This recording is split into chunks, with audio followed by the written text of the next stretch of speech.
চৰকাৰী মণ্ডল আৰু চৰকাৰী গাঁও প্ৰধানৰ মানসিক চাপে প্ৰাণ ল'লে এজনৰ।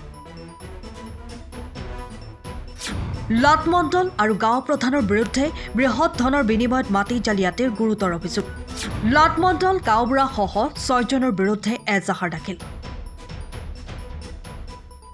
এফালে আছে এটা মৃতদেহ আৰু আনফালে আছে আৰক্ষী আৰু ৰাইজ। এয়া ঢিঙৰ সোণহেৰিৰ দৃশ্য। ঢিঙৰ সোণহেৰিত সংঘটিত হৈছে এক ভয়ংকৰ ঘটনা। চৰকাৰী লাট মণ্ডল আৰু চৰকাৰী গাঁও প্ৰধানৰ মানসিক চাপে প্ৰাণ ল'লে এজন ব্যক্তিৰ। গাঁও প্ৰধান আৰু লাট মণ্ডলৰ মানসিক হেঁচা সহিব নোৱাৰি মানসিক ভাৰসাম্য হেৰুৱাই মৃত্যুক সাৱটিলে সোণহেৰিৰ হৰজত আলী নামৰ এইগৰাকী বৃদ্ধ লোকে। অভিযোগ অনুসৰি সোণহেৰিৰ হৰজত আলীয়ে বহু বছৰ পূৰ্বেই গাঁৱৰে এজনৰ পৰা ক্ৰয় কৰিছিল এডোখৰ ভূমি আৰু তাতেই পৰিয়ালসহ বসবাস কৰি আছিল হৰজত আলীয়ে। কিন্তু কেইবছৰমান পূৰ্বে দুৰ্নীতিপৰায়ণ চৰকাৰী মণ্ডল আব্দুল আউলাৰ আশীৰ্বাদত আৰু স্থানীয় চৰকাৰী গাঁও প্ৰধান ছাইদুল ইছলামসহ একাংশ দালালৰ সহযোগত অতি গোপনে এই ভূমিডোখৰ নামজাৰি কৰি দিলে স্থানীয় মুছলিম উদ্দিনৰ পত্নী ৰেজিয়া খাতুনৰ নামত। অকল নামজাৰিয়ে নহয়, কোনেও গম নোপোৱাকৈ অতি গোপনে ভূমিডোখৰৰ বটোৱাৰা পৰ্যন্ত হৈ গৈছে। চৰকাৰী লাট মণ্ডল আব্দুল আৱাল আৰু চৰকাৰী গাঁও প্ৰধানে বৃহৎ ধনৰ বিনিময়ত সম্পূৰ্ণ জালিয়াতিৰে হৰজত আলীৰ ভূমিডোখৰ ৰেজিয়া খাতুনৰ নামত নামজাৰি কৰি দিয়াৰ গুৰুতৰ অভিযোগ উত্থাপিত কৰিছে হৰজত আলীৰ পৰিয়ালৰ লোকে। কেইদিনমানৰ পূৰ্বে হৰজত আলীয়ে চৰকাৰী গাঁও প্ৰধানৰ মুখেৰে এই কথা জানিব পাৰি মানসিক ভাৰসাম্য হেৰুৱাই গুৰুতৰভাৱে অসুস্থ হৈ চিকিৎসাধীন হ'বলগীয়া হৈছিল। আৰু এনেধৰণৰ হেঁচা সহিব নোৱাৰি হৰজত আলীয়ে আজি পুৱা মৃত্যুক আঁকোৱালি লয়। হৰজত আলীৰ মৃত্যুৰ বাবে দায়ী মণ্ডল আব্দুল আৱাল, গাঁও প্ৰধান ছাইদুল ইছলামসহ 6জনৰ বিৰুদ্ধে হৰজত আলীৰ পৰিয়ালৰ লোকে অভিযোগ উত্থাপিত কৰিছে।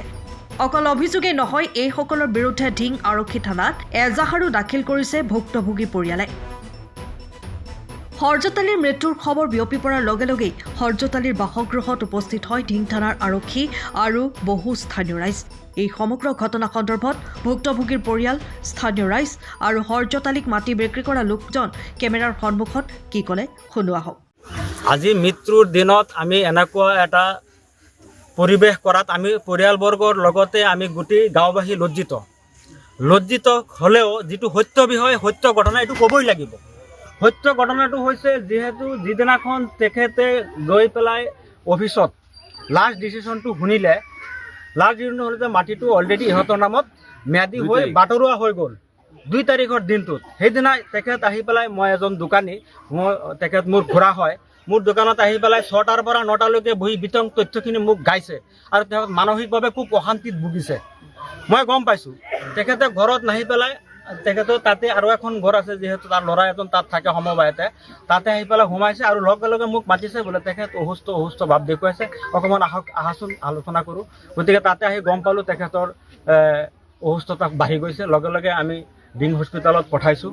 তাত তেখেতে কৈছে প্ৰেছাৰ ষ্ট্ৰ'কৰ কিবা নমুনা পাইছে। গতিকে ৰাহাত মেডিকেলত ট্ৰিটমেণ্ট দিয়া হৈছে তেখেতক। ৰাহাত মেডিকেলৰ পৰা লগে লগে গুৱাহাটী চানবেলি হস্পিটেলত ৰেফাৰ কৰিছে, তাৰ পৰা শ্বিলঙত ৰেফাৰ কৰিছে। গতিকে তাত সম্পূৰ্ণ ৰিপৰ্ট তথ্যভিত্তিত গম পাইছে যে এইটো প্ৰেছাৰ ষ্ট্ৰ'কত কামখিনি হৈছে। গতিকে সেই 2 তাৰিখৰ দিনাই যিহেতু তেখেতৰ মাইণ্ডত এই বস্তুটো সোমাইছে যে মোৰ মাটিখিনি, মোৰ দখল স্বত্বৰ মাটিখিনি সিহঁতৰ নামত ৰেকৰ্ড কৰি বাটৰুৱা কৰিছে। গতিকে সেইখিনি পৰিপ্ৰেক্ষিতত তেখেতৰ এই আজি এইটো মৃত্যু বুলি আমি নকওঁ, মৃত্যু বুলি নকওঁ, যিহেতু এইটো মাৰ্ডাৰ বুলি আমি ক'ব লাগিব। মানসিকভাৱে অশান্তিত ভুগি পেলাই তেখেতে মাৰ্ডাৰ হৈছে বুলি আমি এখন FIR ডিং থানাত কৰিছোঁ আৰু SP মহোদয়ৰ ওচৰতো সেইটো দিয়া হৈছে।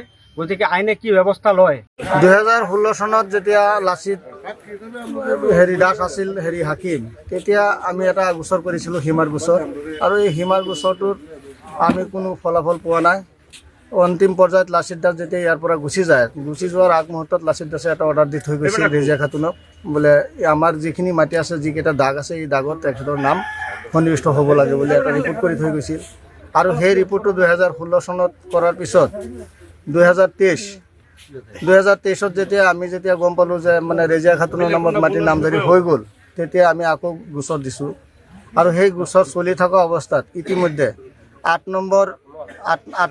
নম্বৰ কেছৰ গোচৰ মানে হাজিৰা আমি দিয়াৰ পিছত 9 নম্বৰ গোচৰত গৈ পেলাই মাটিটো ৰোৱাত মানে তেখেতৰ নামজাৰিটো হেৰি কৰি বাটৰুৱা কৰি দিলে। তাৰপিছত এই বিষয়টো লৈ পেলাই সোধ পোছ কৰাত দেউতাই গৈছিল মানে আবান মণ্ডলৰ ওচৰত। আবান মণ্ডলৰ ওচৰত যেতিয়া গ'ল, আবান মণ্ডলে ক'লে বোলে নাই, এইটো বোলে ক্ৰমে কিবা এটা হ'ল, এইটো আমি ঠিক কৰি দিম। তেনেকুৱা কোৱাৰ পিছত মানে ল'ৰা আছিল সিহঁতৰ ফৰিজুদ্দিন, গাভৰু আছিল দুজন, ছাইদুল ইছলাম এজন আৰু এজন আছিল আমাৰ, দুইজন গাভৰুৰ নাম ছাইদুল ইছলাম।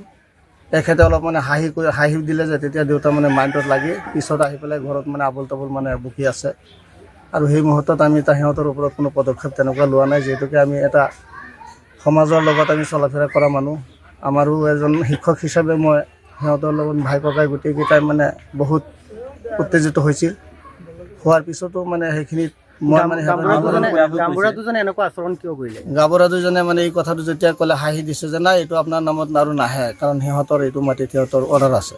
এতিয়া অৰ্ডাৰ থকা স্বত্তে সিহঁতৰ কামটো আমি মণ্ডলে কৰিছে বুলি মণ্ডলে স্বীকাৰ কৰিছে। কিন্তু 16 চনত যিটো অৰ্ডাৰ ওলাইছিল তাৰ পিছত আমি আৰু 4টা কেছ কৰিছোঁ, সেই কেছৰ কোনো প্ৰত্যুত্তৰ আমি এতিয়ালৈকে পোৱা নাই। বিশেষকৈ আজি 2024 চনৰ নৱেম্বৰ মাহত যেতিয়া আমি গৈ পেলাই মানে তাৰিখ দিলোঁ, 2 তাৰিখে আমাৰ কেছৰ গোচৰ আছিল। সেই গোচৰত আমি যেতিয়া হাজিৰা দিব গ'লোঁ, গৈ পেলাই গম পালোঁ যে আমাৰ মাটিটো বাটৰা অলৰেডি হৈ গ'ল। সেই ভিত্তিত আহি পেলাই দেউতাক লৈ পেলাই আমি টানাজোৰা কৰি আজিলৈ ইমান দিনলৈকে আজি দেউতা মৃত্যুবৰণ কৰিবলগীয়া হ'ল। আবাল মণ্ডল এখেতে এই বিষয়টো লৈ পেলাই আমি যে গৈ পেলাই এখেতক অৱগত কৰাইছোঁ বা কেছ দিছোঁ, দৰখাস্ত দিছোঁ, এইবিলাক দৰখাস্তত কোনো গুৰুত্ব দিয়া নাই। আনকি সিহঁতে মোটা অংকৰ বিনিময়ত এই কামখিনি কৰিলে। লাষ্ট টাইম গৈ পেলাই আমাক এনেই বুজনি এটা দিছে, বোলে নাই কামখিনি আমি ঠিক ঠাক কৰি দিম তেনেকুৱা ক্ষেত্ৰত। কিন্তু যথেষ্ট টকা পইচা লেনি দেনি কৰি পেলাই এই কামখিনি কৰি পেলাই সি আমাৰ লাটৰ পৰা আঁতৰি গ'ল। আৰু সেইকাৰণে আমি চৰকাৰৰ ওচৰত আমি এইটোৱে দাবী জনাইছোঁ যে তেনেকুৱা মণ্ডল বা অফিচাৰ যাতে এনেকুৱা ক্ষেত্ৰত আজি আমাৰ দেউতা যেনেকুৱা পৰলপ্তিপাত ঘটিল, যাতে তেনেকুৱা কাৰণে আমি আইনৰ ওচৰতো আমি জনাইছোঁ যাতে আইনৰ উপযুক্ত বিচাৰ আমাক দিয়ে। 10টামান দৰবাৰ বহিছোঁ এই বৈঠকটো ভাঙিবৰ কাৰণত। 10টা দৰবাৰ বহুতে কিন্তু একদিনো সিহঁতক কিন্তু হাজিৰ কৰিব নোৱাৰিলোঁ। পাছত অন্ততঃ 5-6 বাৰ মণ্ডলো আহিছে, কানানগো আহিছে, আহি পেলাই মাপি জুপি আউল মণ্ডলো আহিছে। তেতিয়া পেলাই মণ্ডল নাছিল, আমি আহি পেলাই সেই একদম পূবৰ পৰা মাপি জুকি পেলাই আহি পেলাই ইয়াত লাষ্টত গৈ 4 হাত মাটিৰ ব্যৱধান হৈছে, সীমা বাহিৰ গ'ল।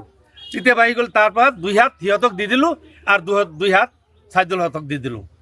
দিয়াৰ পাছত সেই সীমাটো নাথাকি সেই সীমা বন্ধ কৰি থৈ পেলাই পাছত এইবিলাক মাটিৰ মাজত গৈ লাগিলে। আগত কথাবিলাক শুনিছেই, ইমানখিনি কথাটো আমি নাজানো।